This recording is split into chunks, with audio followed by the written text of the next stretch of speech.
Aplauso a nuestro querido hermano Enrique Torres Giesi.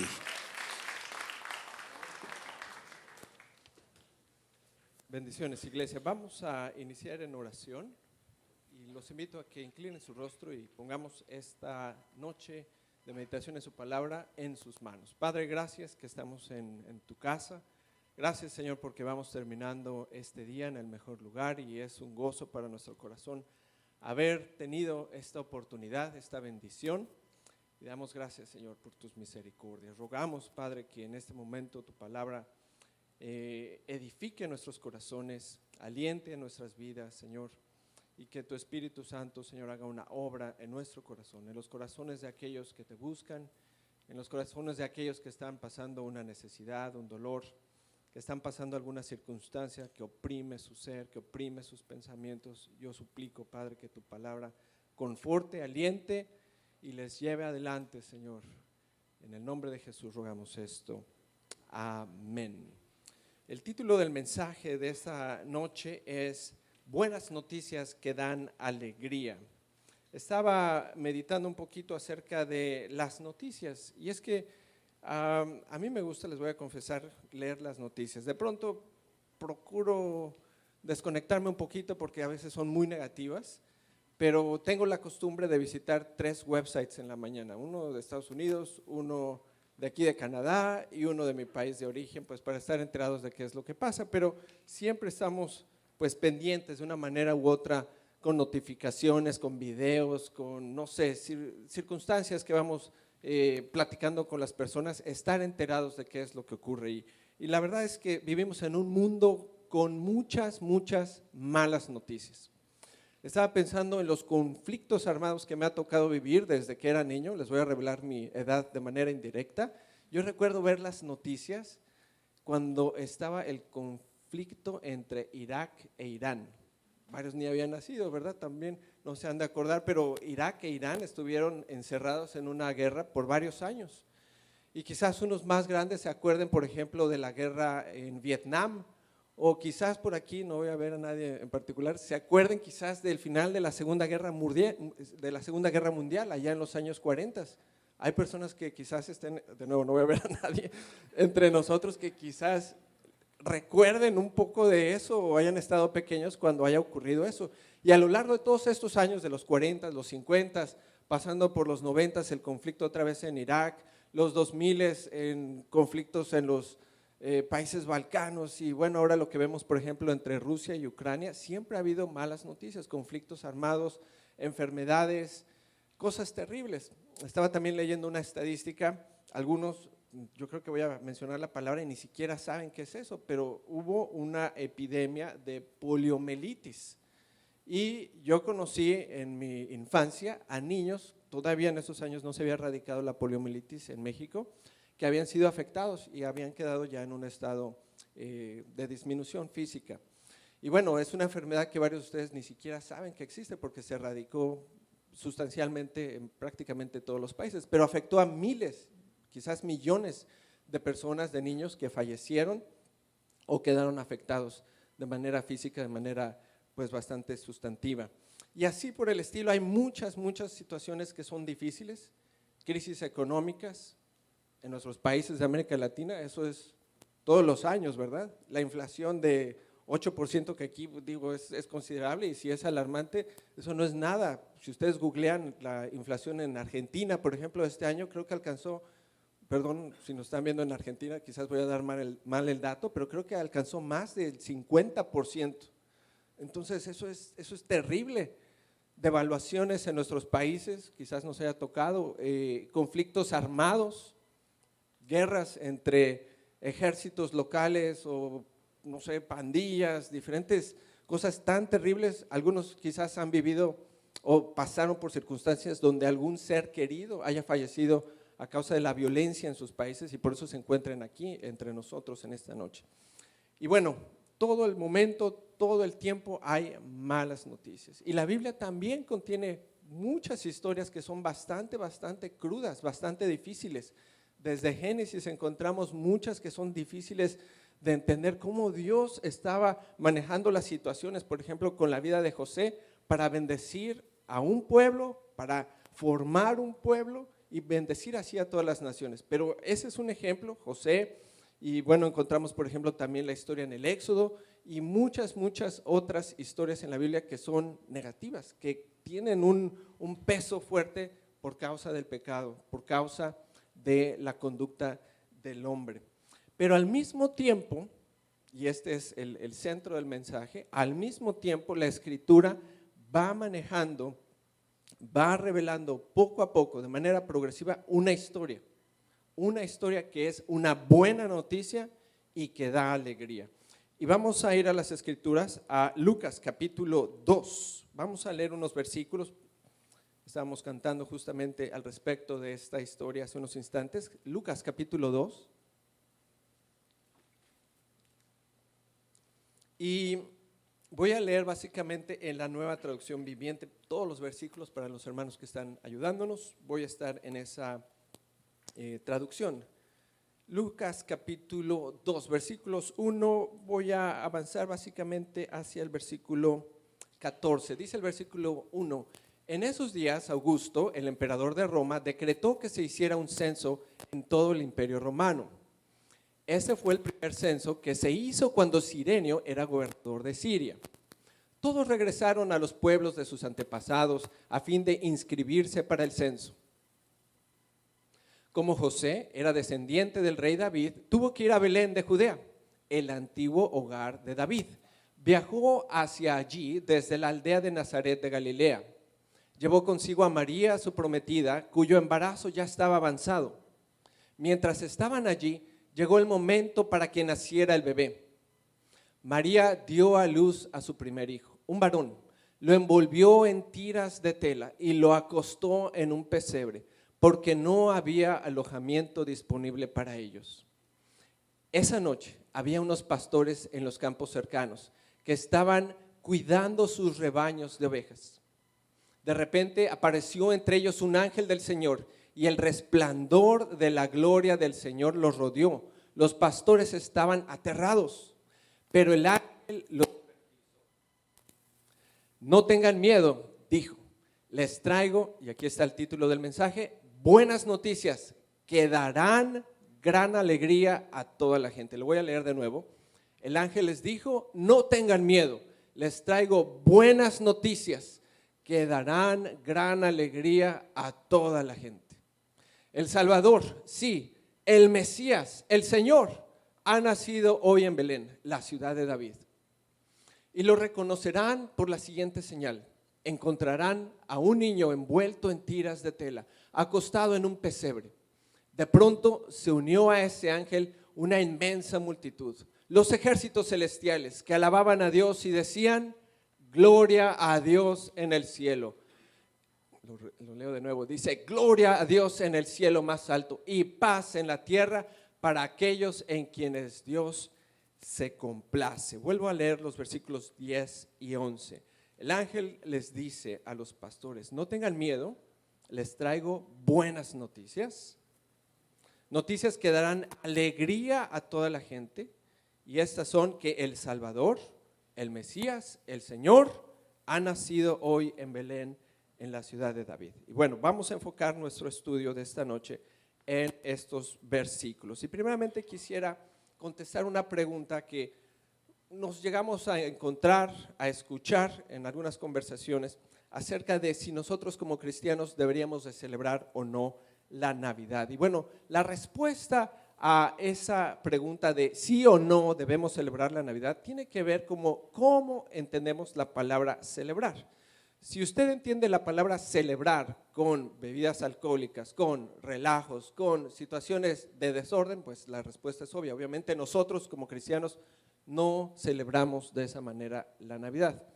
Si ustedes entienden por la palabra celebrar algo que tiene que ver con mercadotecnia, con gastos innecesarios, excesivos, de nuevo con desórdenes, pues tampoco estamos nosotros enfocados en ese sentido de celebrar.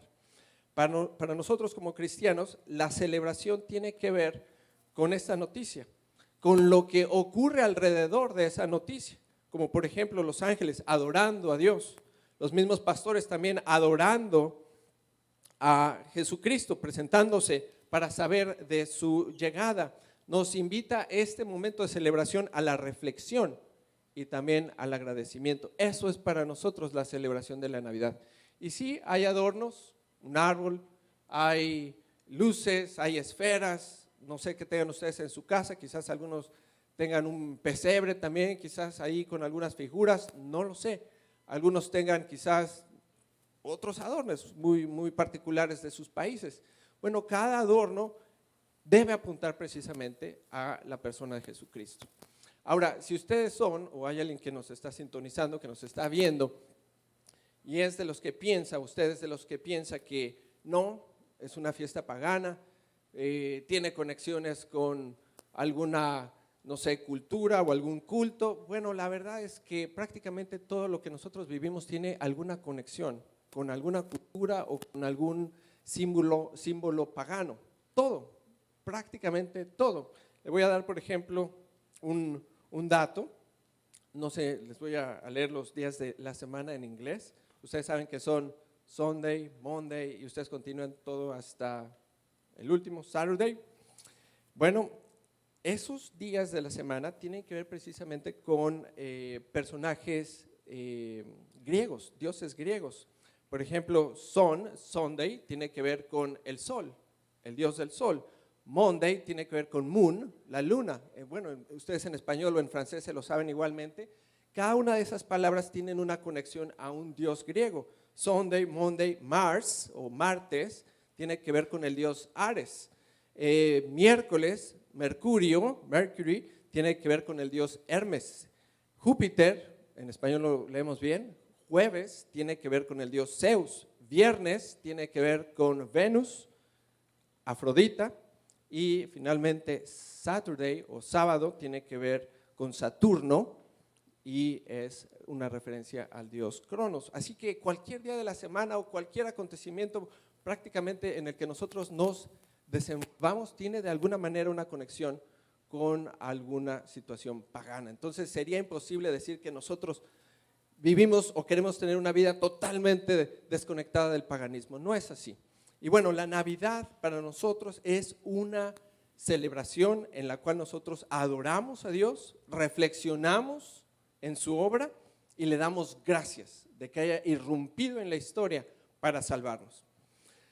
La Escritura nos dice, en palabras del ángel, de nuevo ahí en Lucas capítulo 2, versículos 10 y el 11, que son buenas noticias que nos dan gran alegría a toda la gente. ¿Y por qué son buenas noticias? Bueno, son buenas noticias que nos dan alegría porque nos anuncian la llegada del Salvador. Es interesante pensar que en la historia, en este caso hace cerca de 2000 años, haya ocurrido un evento de esa magnitud precisamente en ese momento en el que el pueblo de Israel se encontraba bajo la autoridad romana. ¿Por qué no 100 años antes o 400 antes o 1000 después? ¿Por qué no de esa manera? ¿O por qué no quizás, no sé si se han preguntado, Jesucristo se haya presentado hoy, el día de hoy, a hacer su obra, su ministerio, su sacrificio en una cultura como la que vivimos nosotros? No sé si se han llegado a preguntar. Y la Biblia nos dice por qué no fue así y por qué fue en ese momento. Dice Gálatas capítulo 4, versículo 4. Gálatas capítulo 4, versículo 4. Nos dice que Jesús llegó, ese evento que leíamos en Lucas 2, en el momento exacto. Dice, sin embargo, cuando se cumplió el tiempo establecido, el tiempo de Dios, cuando Dios dijo, aquí, en este momento de la historia, aquí va a llegar mi hijo. Ahí, en el momento que Dios estableció, mandó a su hijo, Dios envió a su hijo, nacido de una mujer y sujeto a la ley. No fue un evento fortuito, un evento que cayó en cualquier día de la semana, del mes, no. En el momento en que Dios dijo, aquí mi hijo debe presentarse, fue que ocurrió. La Escritura también nos dice en Efesios capítulo 1, versículos 4 y 5, hablando de la oportunidad del Salvador. Efesios 1, versículos 4 y 5 dice: incluso antes de haber hecho el mundo, antes de la fundación del mundo, dice en la Reina Valera, antes de que todo el universo existiera, dice, Dios nos había llamado y nos había ya elegido en Cristo para que seamos santos e intachables a sus ojos. Y el versículo 5 dice: Dios decidió de antemano adoptarnos. Ese de antemano quiere decir desde antes de la creación, nos adoptó como miembros de su familia al acercarnos a sí mismo por medio de Jesucristo. Eso es precisamente lo que Él quería hacer y le dio un gran gusto hacerlo. Dios lo tenía planeado y Dios lo ejecutó en el momento exacto en su reloj, en el momento que Él sabía que era el momento indicado para redimir a la humanidad.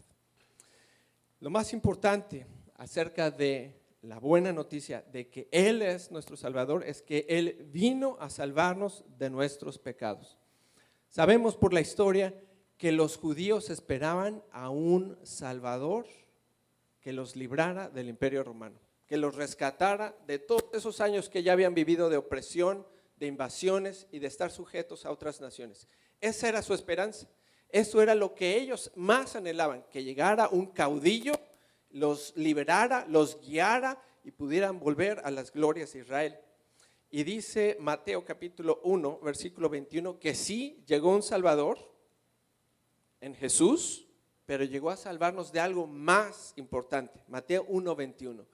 Dice la Escritura que tendrá un hijo, está hablando un ángel, está hablando el ángel Gabriel, y dice, y lo llamarás Jesús, porque Él salvará a su pueblo de sus pecados. Esa es la salvación que viene a ejecutar el Hijo de Dios, a salvarnos de nuestros pecados. Hay un teólogo bastante conocido, ya está grande el señor, está en Estados Unidos, es profesor en Wheaton College, se llama Don Carson y tiene un libro, bueno, tiene muchos libros, y en uno de ellos reflexiona acerca de la necesidad más grande que tenemos y por qué Dios envió a Jesucristo. Voy a leer para ustedes esta porción. Dice lo siguiente: si Dios se hubiera dado cuenta de que nuestra mayor necesidad era la economía, nos habría enviado entonces a un economista. Si se hubiera dado cuenta de que nuestra mayor necesidad era el entretenimiento, nos hubiera enviado un comediante o un artista. Si Él se hubiera dado cuenta, Dios se hubiera dado cuenta que nuestra mayor necesidad era la estabilidad política, pues nos hubiera mandado un buen primer ministro. Si se hubiera dado cuenta de que nuestra mayor necesidad era la salud, pues nos hubiera mandado un buen médico. Pero Él percibió que nuestra mayor necesidad involucraba nuestro pecado, nuestra total separación de Él, nuestra profunda rebelión hacia Él, nuestra condición de muerte de la que nos habla Efesios 2. Y por eso nos envió a un Salvador. La necesidad más grande que hay entre nosotros no es la económica, no es la inflación, no es una devaluación económica, no es un cáncer. La necesidad más horrenda que tiene el hombre es la de su pecado, la que destruye su corazón, la que destruye todo lo que hay a su alrededor y lo tiene condenado a un castigo justo de parte de Dios. Es una buena noticia que tengamos a un Salvador porque nos da esperanza. Porque al mandar a su Hijo sabemos que tenemos cuidado de todas nuestras necesidades, empezando por la más importante, que es salvarnos de nuestros pecados. Jesús dijo en Juan 10:11, yo soy el buen pastor. El buen pastor da su vida, salvación, Él da su vida en sacrificio por las ovejas. Yo soy el buen pastor. Yo tengo cuidado de ustedes, yo los protejo. Yo les proveeré, yo los guiaré, les procuraré, los alimentaré y sobre todo los amaré profundamente. Yo soy el buen pastor, he venido a dar mi vida en sacrificio por ustedes. Él es nuestro Salvador. Por eso es una gran celebración para nosotros. Es una buena noticia que nos da alegría de que tengamos a un Salvador. Es también una noticia de alegría la Navidad, porque nos anuncia la llegada de el Cristo. Regresemos a Lucas capítulo 2, versículos 10 y 11. Estoy unpacking this, sacando poco a poco lo que nos dicen esos dos versículos. Lucas 2, 10 y el 11. Dice, les traigo buenas noticias, no como las que escuchamos o vemos en las notificaciones todo el tiempo. De gran alegría, de gran gozo, por eso celebramos la Navidad. Versículo 11. El Salvador ha venido hoy, el Salvador, sí, el Mesías. Segunda razón por la que celebramos, por la que tenemos gran alegría, porque tenemos entre nosotros a el Mesías. La palabra Mesías significa básicamente el ungido. Había un ritual entre los judíos que era ungir, en este caso, a personajes importantes, básicamente a reyes.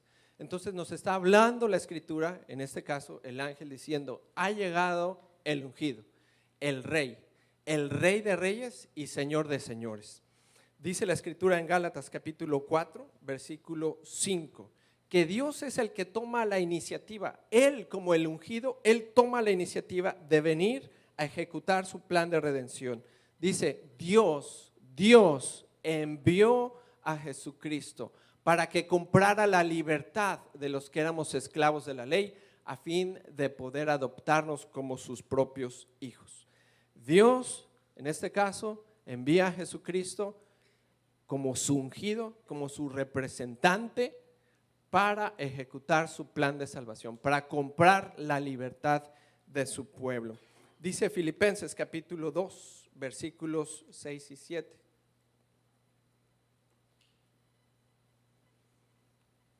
Dice, aunque era Dios, hablando de Jesucristo, no consideró el ser igual a Dios, que fuera eso algo a lo cual Él se aferrase. Lo vuelvo a leer, versículo 6. Dice, aunque era Dios, no consideró que el ser igual a Dios fuera algo a lo cual aferrarse. Versículo 7. Dice, en cambio, renunció a sus privilegios divinos, adoptó la humilde posición de un esclavo y nació como un ser humano cuando apareció en forma de hombre. Estamos hablando de un evento de gran magnitud, de gran alegría, porque estamos hablando de que el Dios del universo se hizo presente en un cuerpo humano, en la persona de Jesucristo. Y esto es algo que distingue el cristianismo de cualquier otra forma de religión, de que el Dios del universo tomó este estuche, un estuche como el de nosotros, un cuerpo humano, para redimir a su pueblo. Y eso, de nuevo, es un evento de gran magnitud, que nos distingue de cualquier otra forma de creencia. Hay una frase que quizás ustedes han escuchado y es incorrecta, que dice lo siguiente: Jesucristo es 100% hombre y 100% Dios. Y es incorrecta porque 100 más 100 es 200 y 200 no es 1, ¿verdad? 100% significa 1. Y entonces, ¿por qué dicen 100% Dios y 100% hombre y Dios, 100 y 100? Bueno, es una forma quizás de tratar de entender algo que es más profundo. Lo que es correcto decir es que Jesús es verdadero Dios y Él es verdadero hombre. Verdadero Dios y verdadero hombre. Es un milagro que Dios haya tomado en la persona de Jesucristo un cuerpo humano para ser verdadero Dios y verdadero hombre. Dice la Escritura ahí en Filipenses 2, versículo 6, Él era Dios y no consideró eso algo a que se aferrara, versículo 7, sino que renunció a sus privilegios divinos y adoptó la humilde posición de un esclavo y nació como un ser humano. Verdadero Dios y verdadero hombre.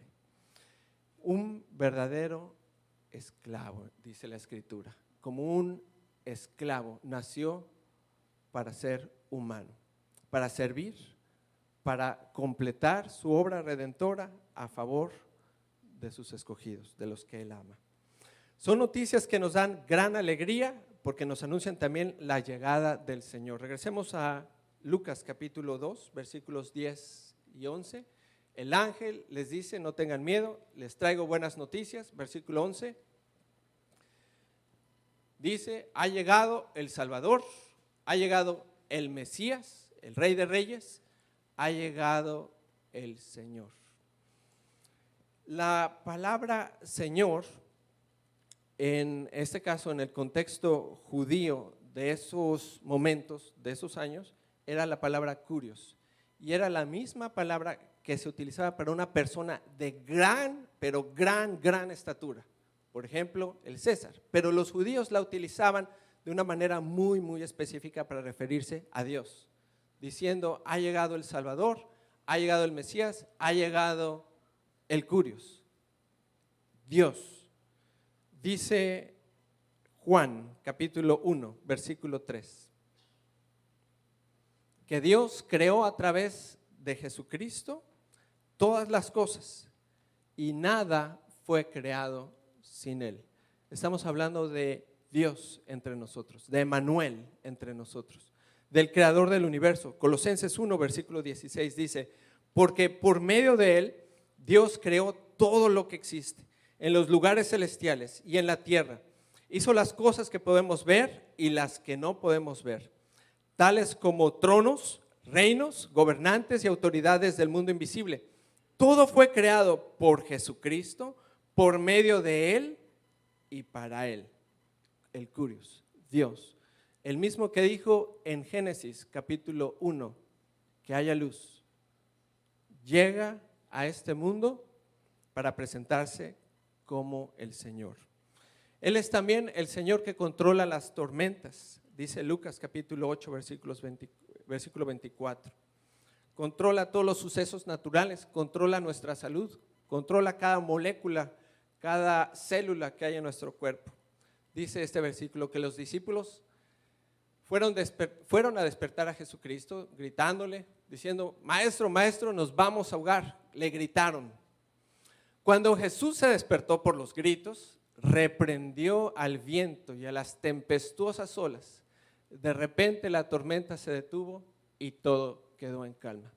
¿De quién estamos hablando? Del creador del universo, del que tiene la autoridad de decirle a la tormenta: enmudece, detente, que ya me despertaron aquí. Él es el Señor. Él es el mismo que entrega su vida y la toma. Él es el mismo del que nos dice Apocalipsis 19:16, que tenía una inscripción, un título, que nos dice que Él es el Rey de todos los reyes y Él es el Señor, el kurios, Dios mismo, el Señor de todos los señores. La historia nos dice que para los nuevos creyentes usar la palabra Señor era una palabra muy ligada a la persona de Jesucristo, al punto que leemos, por ejemplo, en Romanos capítulo 10, que si confesares con tu boca que Jesús es el Señor, involucraba la posibilidad de que si otras personas escucharan esa referencia, pensaran que era traición al César, porque esa palabra, la magnitud de esa palabra se ocupaba solamente para la persona del César en el círculo romano, pero para los creyentes la palabra el Señor tiene que ver con la persona de Jesucristo, como la suprema autoridad, como aquel que es nuestro Salvador, como aquel que es el Mesías, el Rey de Reyes, y como aquel que es el creador del universo y sustentador de nuestras vidas. Son noticias de gran alegría, como lo dice el ángel allá en Lucas capítulo 2, y por lo cual nosotros la celebramos, porque Jesús cubre todas nuestras necesidades. Aquí vemos una, y quiero hacer una aplicación a las tormentas de la vida, a las situaciones difíciles que todos vamos a pasar. Les decía hace unas semanas a mis hijas y también a otras personas, tormentas en la vida van a llegar, sooner or later, tarde o temprano, y este es un consejo para los más jóvenes, los que sean quizás teenagers o en sus 20s, qué sé yo, los de 30 ya no los considero muy jóvenes, pero también para ustedes. Van a llegar días malos. Van a llegar los días malos. Quizás ya llegaron varios. Van a llegar días donde van a llorar profundamente por errores, por enfermedades, por malas decisiones, por circunstancias que ustedes pensaban que no se merecían, injusticias. Van a llegar. Y la pregunta no es ¿y cuándo van a llegar? Porque van a llegar. La pregunta es ¿cómo te estás preparando para esas tormentas que van a llegar a tu vida? Porque van a llegar, indiscutiblemente. Van a llegar momentos donde las lágrimas más profundas de tu corazón saldrán. Y dirás, Señor, Señor, Creador del universo, estoy solo, me siento mal. Entonces la pregunta es, ¿cuándo van a llegar? No, la pregunta es, ¿cómo te estás preparando para esas tormentas que llegarán? Y el consejo es, busca de Él. Quizás como los discípulos ahí en Lucas capítulo 8, gritando, clamando desde lo más profundo de tu corazón, despierta maestro, despierta, que no ves, dice el coro, que se hunde la barca, que se hunde mi vida, que se hunde mi familia, que se hunde mi economía, mi salud. Y Él es el que puede calmar esos días y esas tormentas que llegarán a nuestras vidas sooner or later. Pero Él es nuestro Salvador, Él es el ungido, el Rey de Reyes, y Él es el sustentador del universo y también de nuestras vidas. Son noticias de gran alegría, como lo dice el ángel, porque el mismo nombre de Jesús trae paz, trae alegría a nuestro gozo, a nuestras vidas. Voy a leer para ustedes quién es Jesús.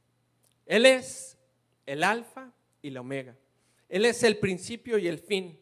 Él es el autor de la vida, el autor y perfeccionador de nuestra fe, el autor de la salvación, el único y bendito soberano, el pastor de nuestras almas, el libertador, la vida eterna, el Padre eterno, Dios fuerte, admirable, consejero, príncipe de paz.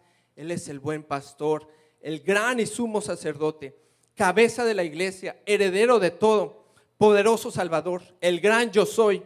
Él es el Rey de los judíos, el Rey de reyes y Señor de señores. Él es el Rey de los siglos, la luz del mundo, la roca, la piedra angular. Él es el león de la tribu de Judá. Él es la brillante estrella de la mañana, la raíz y la descendencia de David, el Hijo unigénito de Dios, el único mediador, nuestro gran Dios y Salvador, el soberano de la creación de Dios, el Hijo de David, el Hijo de Dios, el Hijo del hombre, el Hijo del Altísimo, el pan de Dios, el pan de vida, luz verdadera, la vid verdadera, el camino, la verdad y la vida. Él es Jesús, Él es el Salvador, Él es el ungido, Él es el Señor. Y en todas las fiestas nunca falta una persona no invitada, no quería decir eso, nunca falta una invitación. Y en este mes y en esta Navidad la invitación sigue en pie para nosotros los creyentes y por supuesto para aquellos que no conocen a Cristo en sus vidas. Y es sencilla. Todos conocemos la historia, la hemos escuchado, el ángel hablando a la Virgen, hablando también con José, apareciéndose a los pastores, los ángeles exaltando, el censo, etcétera. Todos conocemos eso. Y la invitación es a enfocarnos en la historia de redención, creyendo como María. Imagínense, una joven que posiblemente tenía 16 años, puso su fe y confianza totalmente en las palabras que recibió del ángel, las palabras de Dios. La invitación es a que confiemos como lo hizo José. Peligraba mucho su reputación, peligraba su presencia en esa sociedad donde no se permitía lo que estaba ocurriendo en ese momento en su vida. Creamos como María, confiemos como José, maravillémonos de esas gran noticias como lo hicieron los pastores que corrieron, que dejaron lo que estaban haciendo y fueron hasta Belén. Busquemos a Jesús como aquellos hombres sabios que se dieron el tiempo para buscar de Jesucristo y alabemos a Jesús, alabemos a Dios como lo hacen los ángeles en las alturas, diciendo: gloria a Dios en lo más alto. Vamos a orar. Padre, gracias porque tenemos en verdad buenas noticias en un mundo convulsionado, en un mundo donde hay gran tristeza, donde hay grande injusticia y sufrimiento. Gracias por la buena noticia de que tenemos un Salvador, de que tenemos a un Rey y que tenemos también a Emmanuel, a Dios con nosotros, al Señor. Gracias, Padre, por este momento en el que reflexionamos en la grande alegría de saber que hemos sido redimidos de nuestros pecados, perdonados de nuestros pecados, y hemos pasado de las tinieblas a la luz admirable en Cristo Jesús. Si nos escuchas y este mensaje llega a tu corazón, no es casualidad. Queremos invitarte a que creas como lo hizo María, a que confíes como lo hizo José, a que busques a Jesús como lo hicieron aquellos hombres sabios. Y lo puedes hacer de una manera muy sencilla, abriendo tu corazón, rogando a Dios que Él haga un milagro en tu vida, suplicándole que Él permita que puedas ver a Cristo glorioso para que tu espíritu, tu alma lo alabe. Clama a Dios, busca de Él, dile: Señor, aquí estoy, mi vida es tuya, quiero alabarte. Nos arrepentimos, Padre, por nuestros pecados, por lo horrible que actuamos, que vivimos, que pensamos. Suplicamos, Señor, que tu perdón continúe en nuestras vidas. Rogamos, Padre, por tu iglesia. Rogamos, Señor, por aquellos que escucharán este mensaje y escucharán que hay una buena noticia, inmensa, de gran alegría, en medio de tantas malas noticias, pero que son minúsculas comparadas con la eternidad gloriosa que tendremos en Cristo. Gracias, Padre, por esta noche. Gracias, Padre, por este momento de reflexión. Gracias también por este momento de adoración. Rogamos que esta semana guardes nuestras vidas y estemos aquí con gusto el miércoles y en las actividades de nuestra iglesia. En el nombre de Jesús, amén. Bendiciones, hermanos.